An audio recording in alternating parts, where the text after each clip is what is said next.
감성경제방송 돈다방 미쓰리 1월 19일 수요일 방송 시작하겠습니다. 제가 얼마 전 방송에서 참 2022년이 뒤숭숭하게 시작합니다. 이런 이야기를 해드린 적이 있는데요.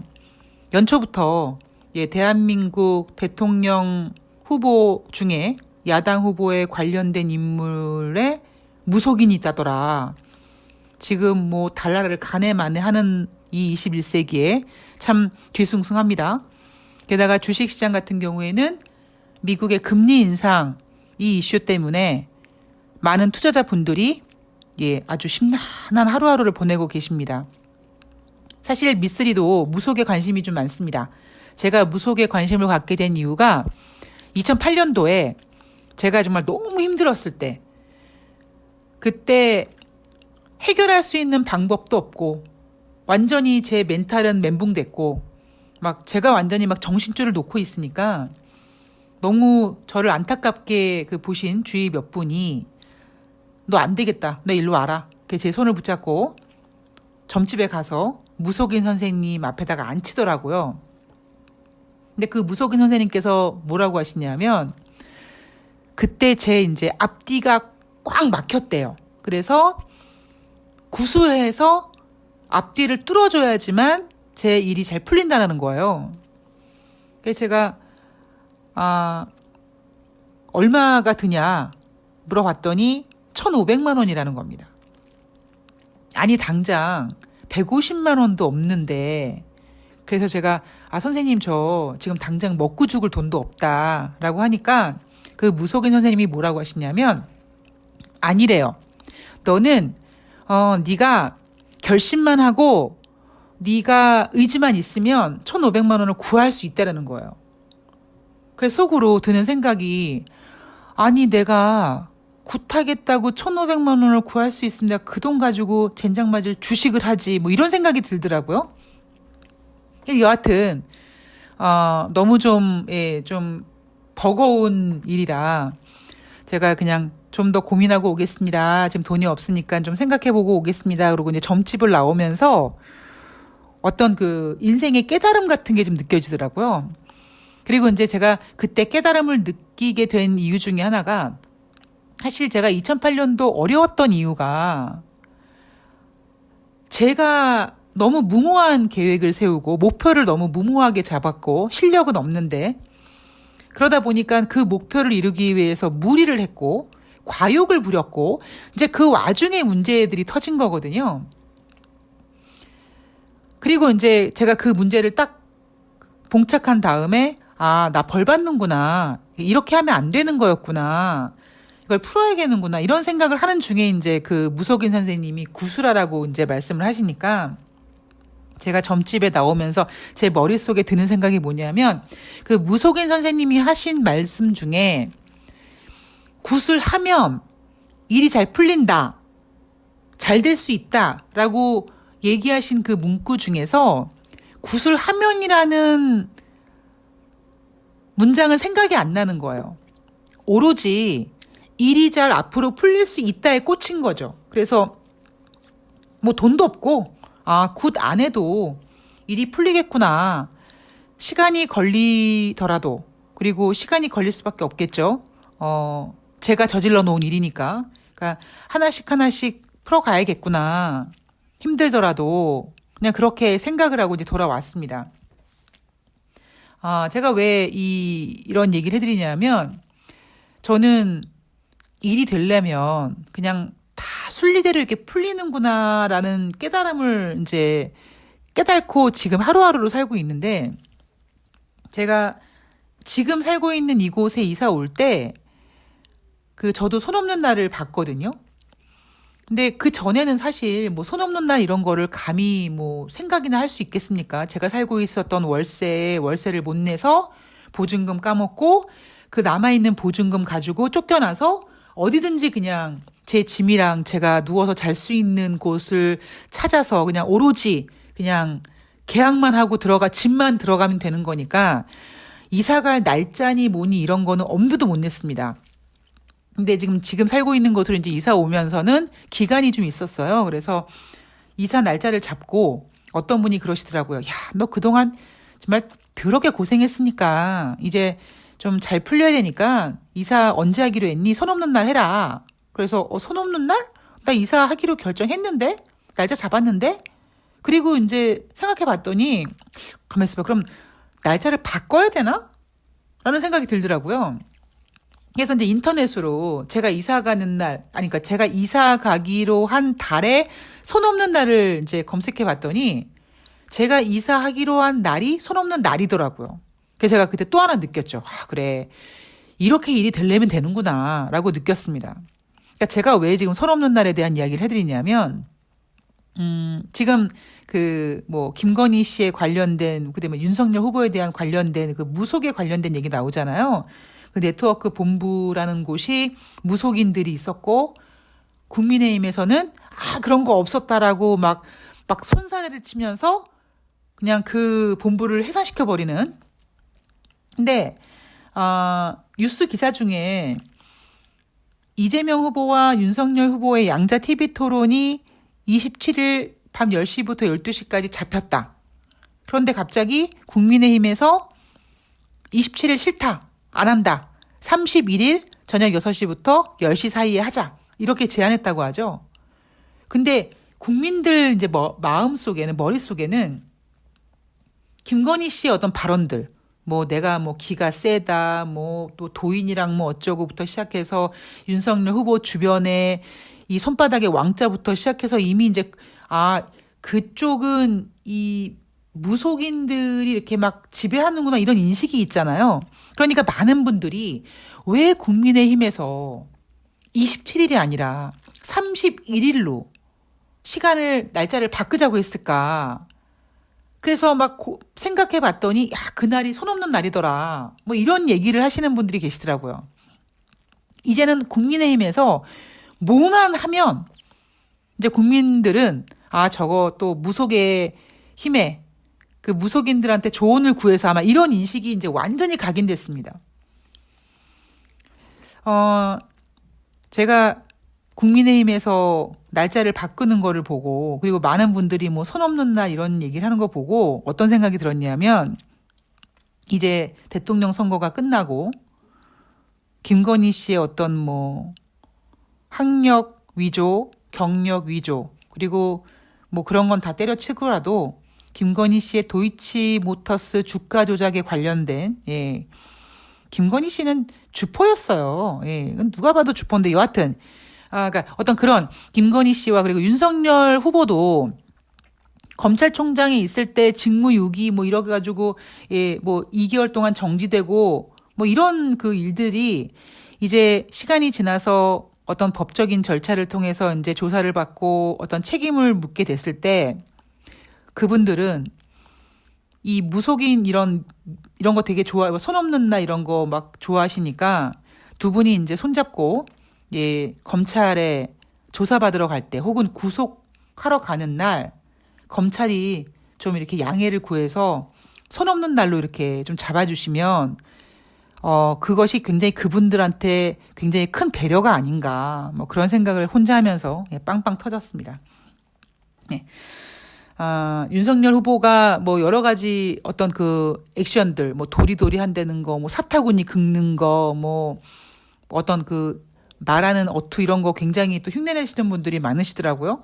저는 윤석열 후보 중에 가장 큰 유행어는 드릴 말씀이 없습니다. 이거 같은데요. 네, 자, 저는 다시 주식 얘기로 돌아오도록 하겠습니다. 오늘 돈다방 미쓰리에서는요, 1월 18일 뉴욕 증시 마감 현황을 좀 살펴볼 거고요. 미쓰리가 하고 싶은 거, 불가능한 건 알아요. 안 된다는 건 알지만 작은 꿈이 하나 있다면 주식하시는 대한민국 모든 개인 투자자분들이 모이는 카톡 단톡방을 만드는 겁니다. 제가 예전에 한번 이 얘기 해드렸는데 제가 왜 이거를 만들고 싶으냐면 개인 투자자들은요. 각계 전투를 하니까 기관과 외인들을 이길 수가 없어요. 기관들이 훌륭하냐, 잘났냐, 능력 있냐 아닙니다. 그런데 기관들은 펀드를 통해서 돈을 모아놨기 때문에 그 어떤 그 뭉칫돈이라는 파워가 있는 거죠.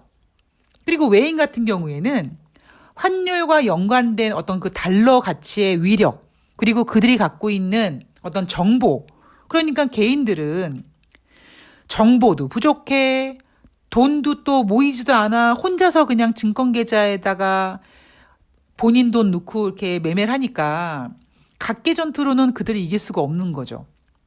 그랬을 때 만약에 대한민국 전 국민이 카카오톡으로 단톡방을 만들어서 모두 자, 몇 월 몇 시에 그러니까 몇 초에 삼성전자 한 주를 다 삽시다. 그러니까 와라라 사면 삼성전자 국민들이 상한가 못 보내겠습니까?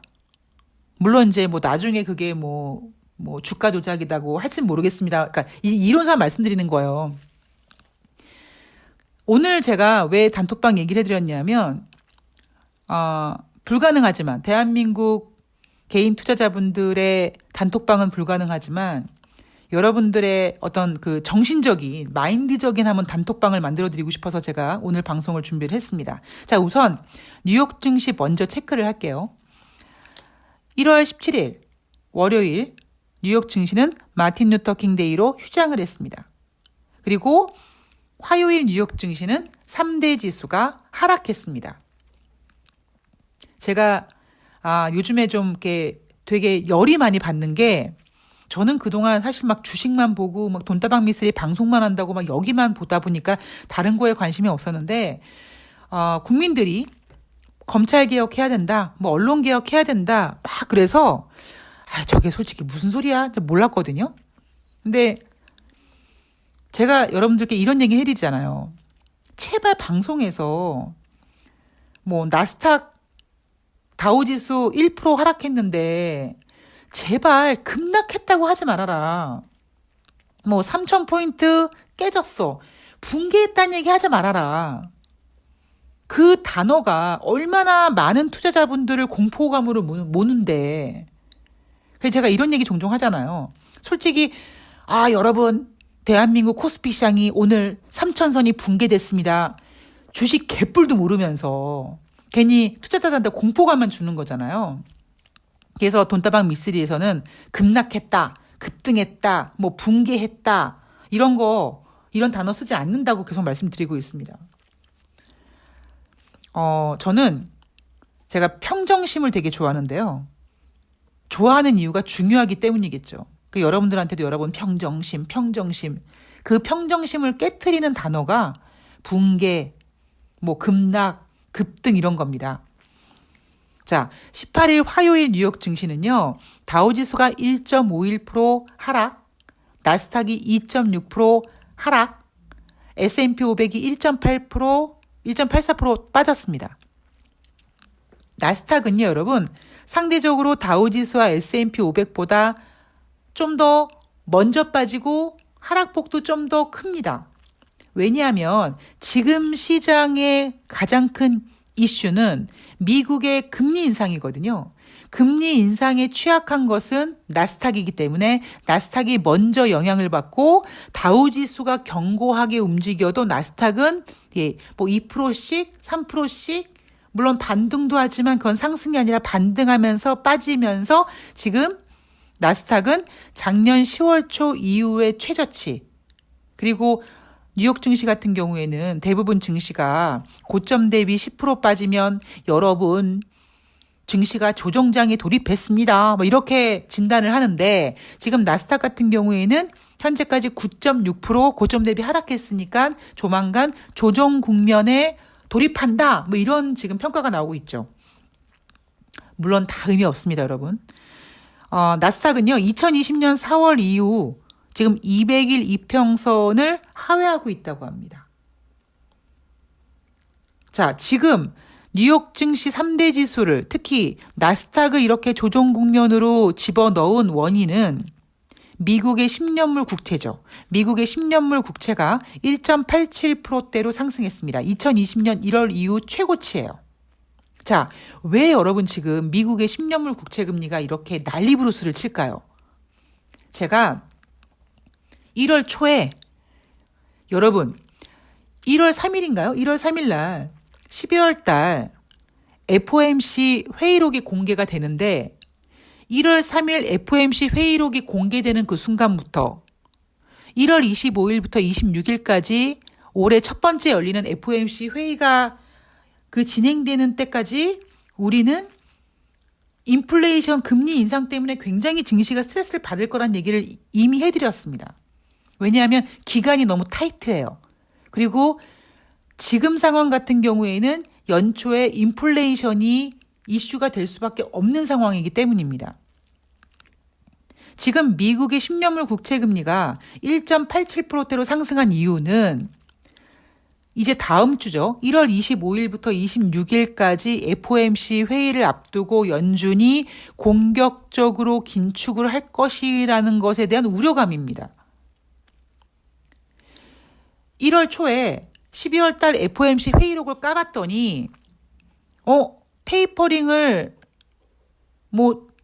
속도를 낸다고 하네. 6월 달이 아니라 3월 달에 끝낸다고 하네.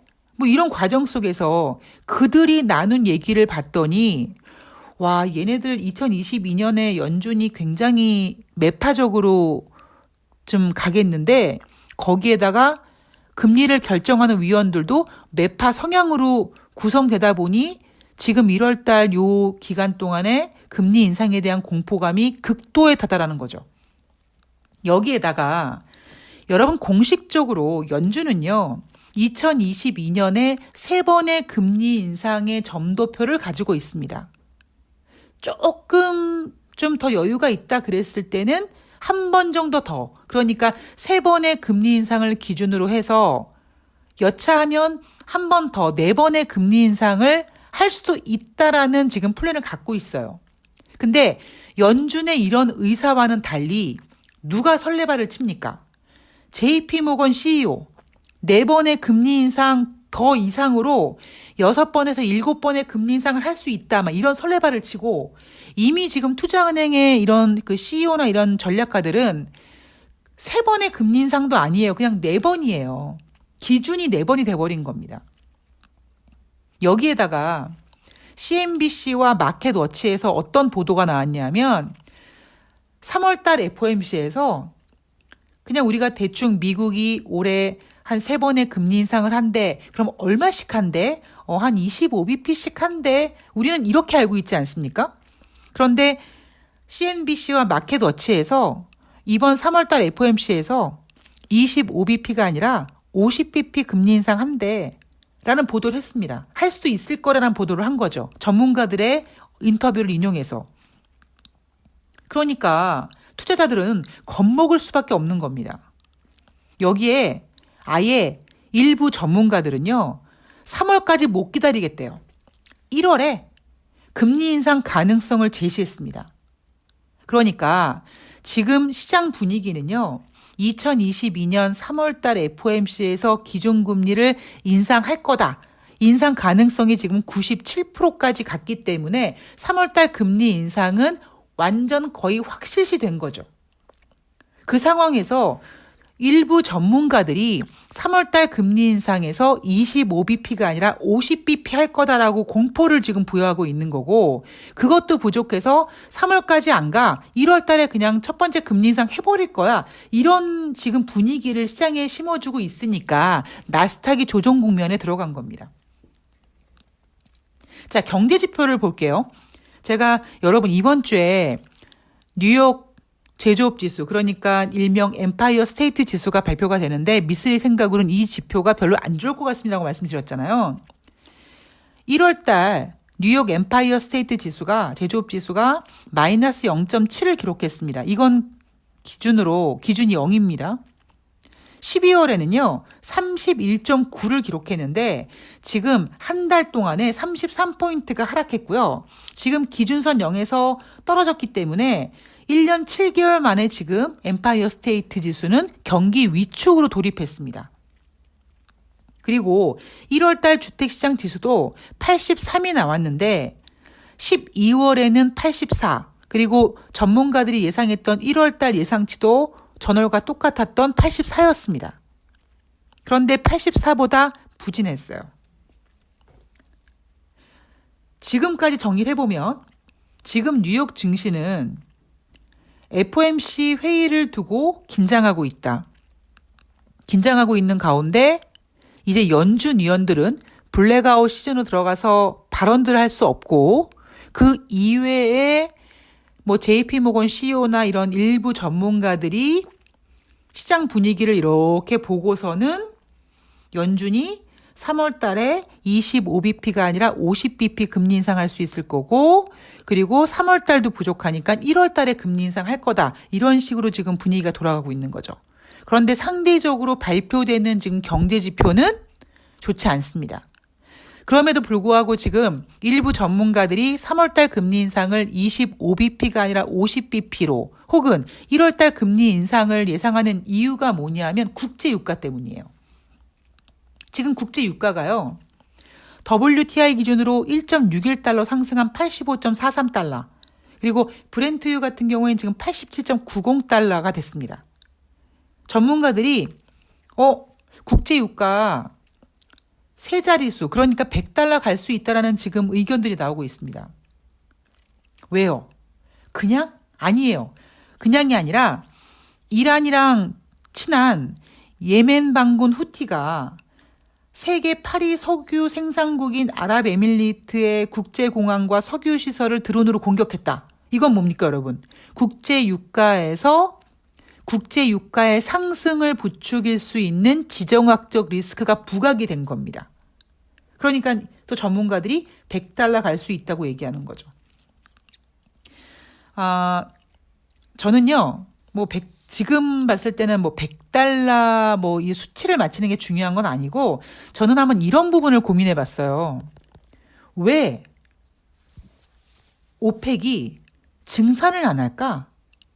여러분 지금요, 오펙 회원국들, 그리고 비오펙 회원국들이요, 지난번에 감산을 결정했고, 살짝 증산을 했지만 여전히 지금 산유국들은 감산 중입니다.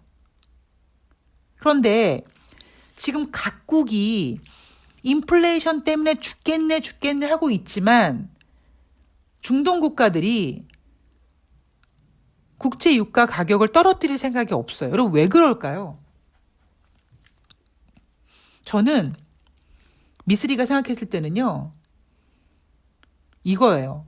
여러분 중동 국가들이 유일하게 돈 버는 돈벌이가 뭡니까?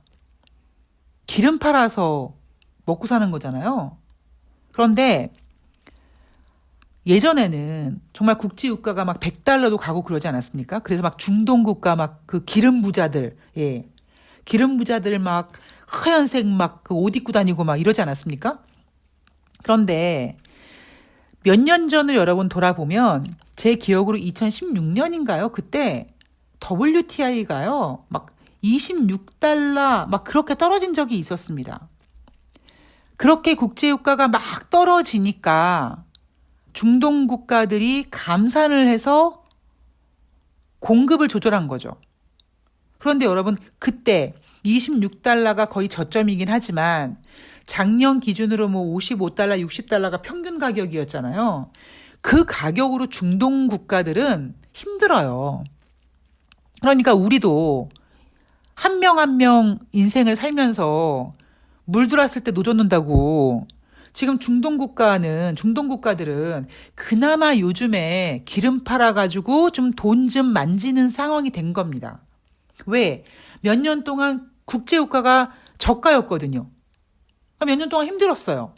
그러니까 지금 와서 이제 국제유가가 가격이 올라가니까 중동 지역들이 아이고 이제 좀 살만하겠네 하고 있는데 겨우 살만할 쯤 됐을 때 갑자기 얘네들이 또 무슨 인류애가 있다고 막 증산해가지고 국제유가를 안정시키겠습니까?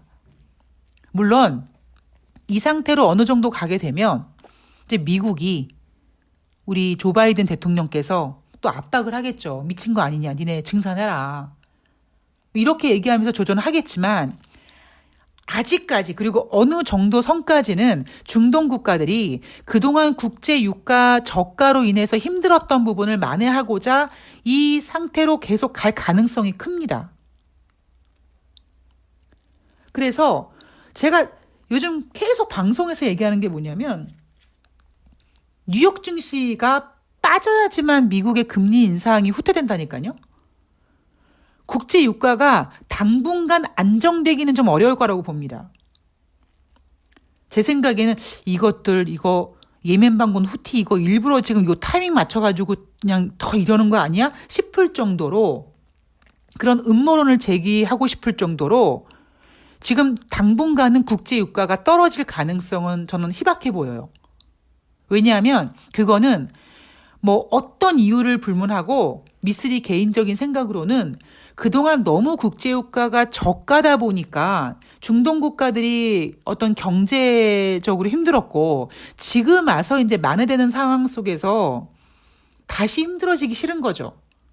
그러니까 이제 어느 정도 이 가격을 유지하면서 그동안에 부족했던 그 돈들을 좀 만회하기 위해서 국제유가 이 분위기는 어느 정도 당분간 이어갈 거라고 봅니다. 그러면 미국은 물론 근원 소비자 물가지수에서 에너지를 빼겠습니다만 그래도 국제 유가의 상승은 미국의 인플레이션을 자극할 수밖에 없거든요.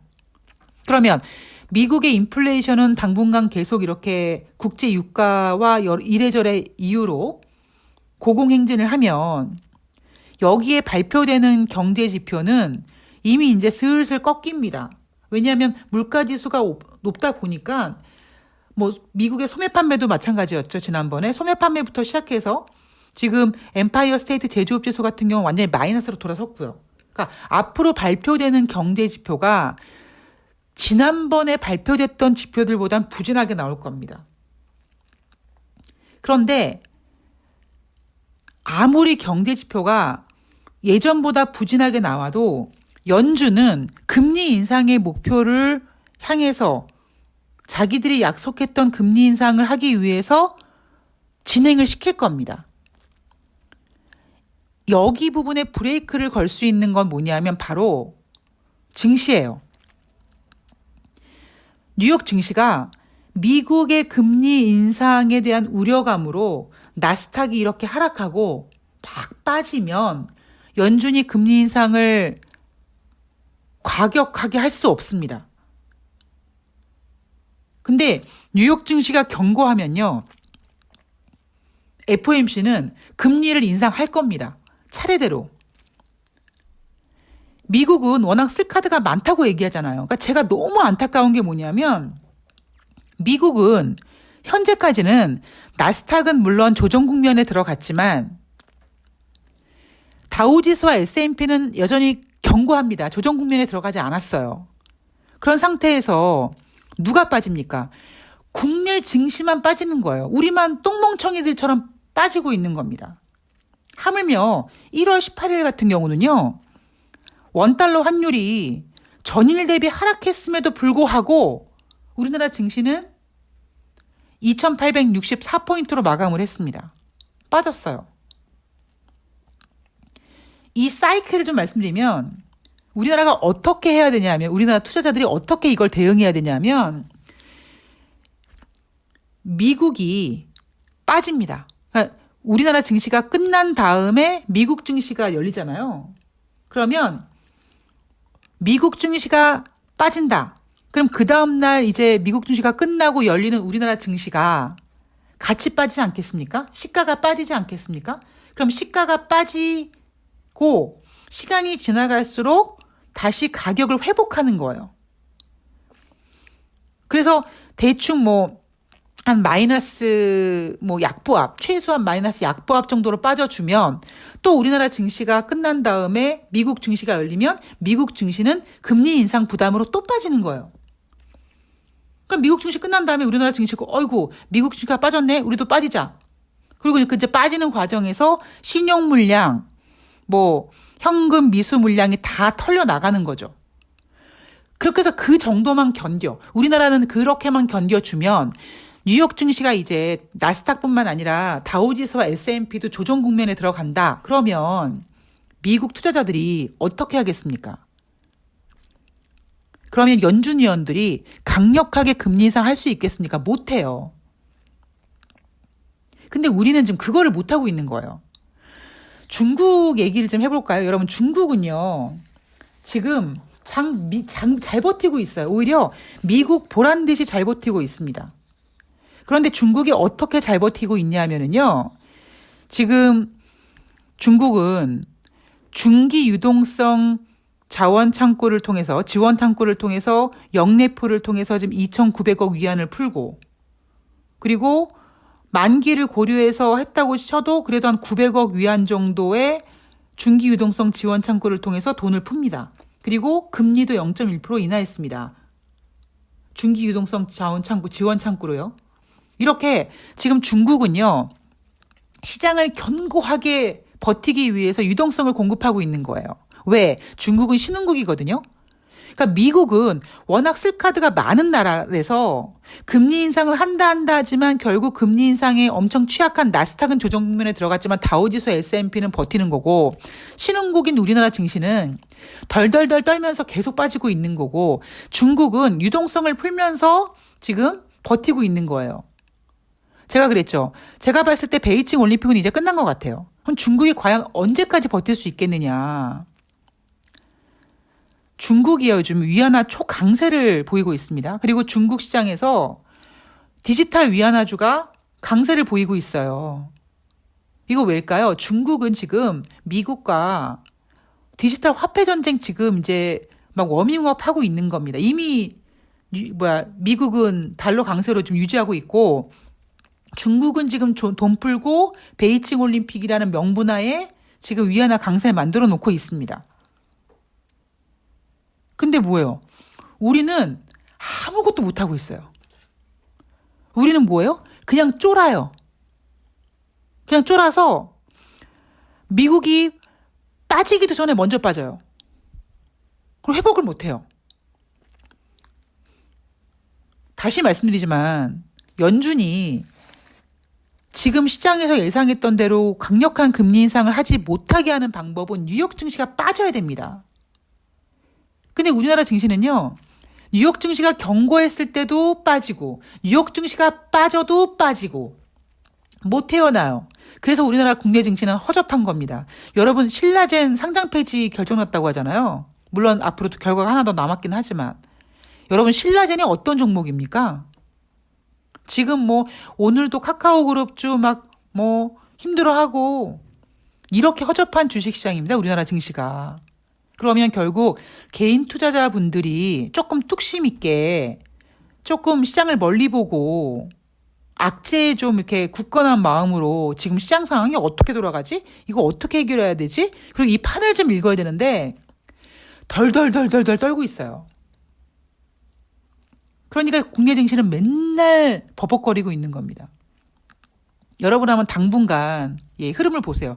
제가 대부분의 증권사들이 이번 주에 3020포인트 상단 맞는다고 했지만 저는 이미 그전부터 여러분 3000포인트는요 너무 두꺼운 저항선이요라고 노래 부르지 않습니까? 그리고 패턴이라는 게 있다고 했잖아요. 우리나라 증시는 어쩔 수 없이 허접하고 어쩔 수 없이 미국 증시를 따라갈 수밖에 없지만, 미국 증시가 빠졌다고 우리나라 증시가 같이 초반에 빠질 수는 있지만 우리는 이거를 다시 만회를 해서 낙폭을 줄여놔야 돼요. 근데 시장이 낙폭을 줄였다가 오후 되면 개인들이 막 떨어요. 어떡하면 좋아 이러고 막 다시 막 던집니다. 저는 솔직히 이번 장에 정말 그렇게 막 새가슴, 막 소주 뚜껑 같은 그런 생각을 갖고 계신 투자자분들 다 좀, 그 동학개미라고 불리는 분들 시장에서 다 시장을 떠나셨으면 좋겠어요. 진절머리 나서 떠났으면 좋겠어요. 선수들이 제일 매매하기 편할 때가 언제냐면 사람들 모임대 가서 주식 얘기 안 나올 때. 아이, 주식 그거, 야, 주식 하면 안 돼, 그거. 야, 나 그 주식 손 뗐어. 이런 얘기할 때가 정말 선수들이 매매하는 장이 오는 거예요. 근데 모임에 갔는데, 야, 나도 주식 하는데 이러면, 그냥 너도 나도 다 돌았구나. 주식시장 엉망이구나. 제가 계속 이런 얘기 하잖아요. 자, 여러분, 제가 오늘 단톡방은 못 만들지만 대한민국 주식시장이 신흥국으로서 미국의 금리 인상 관련돼서 미국 증시 하락을 어떻게 하면 이길 수 있는지에 대해서 제가 제 생각을 말씀드렸습니다. 멘탈 잡으셔야 된다고 얘기했죠? 지금 힘드세요, 여러분? 아직 시작도 안 했어요. 올해 더 힘들 거예요. 종목들이요, 여러분, 하루에 이 움직임이요. 여러분, 제가 되게 재밌었던 종목 중에 하나가 1월 18일 날 뭐 신풍제약 같은 거 보세요. 막 14%까지 올라갔다가 마이너스 5%. 올해 종목들이 그렇게 움직입니다. 웬만한 멘탈로 주식하실 생각 하시려면은요, 그냥 빨리 손 잡고 떠나시는 게 훨씬 여러분들 정신건강과 금전적인 거로 도움되실 겁니다. 자, 어려운 시장 멘탈 잡으시고요. 예. 저는 또 다음 방송에서 뵙도록 하겠습니다. 고맙습니다.